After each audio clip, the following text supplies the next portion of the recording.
কাঙ্ক্ষের কলসি কাঙ্ক্ষে লইয়া গো আমি নদীর ঘাটে যাই হাই গো পানি নিয়ে আমি ঘরে ফিরে যাব।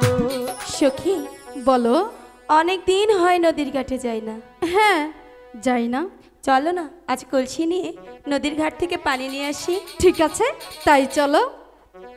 কাঙ্ক্ষের কলসি কাঙ্ক্ষে লইয়া গো আমি নদীর ঘাটে যাই হাই গো পানি নিয়ে আমি ঘরে ফিরে যাব।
এখন আমার নব যৌবন গো সখী সেই জ্বালাতে মরি হাই গো বন্ধু বিনে কেমনে একা ঘরে রহব।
আশায় থাকিব আমি গো